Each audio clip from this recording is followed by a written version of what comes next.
আজি মই ডিম্পিতা মলীয়া আমাৰ দেউকাৰ পেজলৈ সকলোকে আদৰণি জনাইছো। আজি মই ক'বলগীয়া সাধুটো হৈছে দুজন বন্ধু আৰু এটা ভালুক। এদিনাখন দুজন বন্ধুৱে হাবিৰ ফালে ফুৰিবলৈ আহিছিল। তেতিয়া সিহঁতৰ মন এটা ভালুকলৈ পৰিল যে ভালুকটোৱে সিহঁতৰ ফালে আহি আছে। তেতিয়া ১ নম্বৰ বন্ধুজনে গছৰ ওপৰলৈকে ভয় খাই ওপৰলৈ উঠিল আৰু লুকাবলৈ ধৰিলে। তাৰপিছত ২ নম্বৰ বন্ধুজনেতো গছৰ বগাবলৈ নাজানে। তেতিয়া তেওঁ শুনিছিল যে ভালুকে হ'লে মৰা হ'বলৈ ভক্ষণ নকৰে।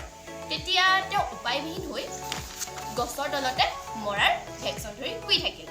তাৰপাছত ভালুকটোৱে আহি সিহঁতৰ নাক কাণ চকু আদি শুঙি ভাবিলে, মানে ভালুকটোৱে ভাবিলে চাগে আৰু যে মানে সি বোলে মৃত্যু হ'ল। সেই দেখি ভালুকটো গুচি গ'ল। তাৰপাছত ১ নম্বৰ বন্ধুজনে ওপৰৰ পৰা সেই কাহিনীটো চাই আছিল। তেতিয়া ১ নম্বৰ বন্ধুজনে ক'লে যে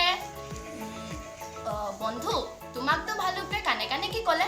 তেতিয়া ২ নম্বৰ বন্ধুজনে ক'লে যে মোক ভালুকটোৱে এইটো কথাই ক'লে যে যি বন্ধুৱে তোমাক বিপদত এৰি গুচি যায় সেই বন্ধুৰ লগত কেতিয়াও থাকিব নালাগে।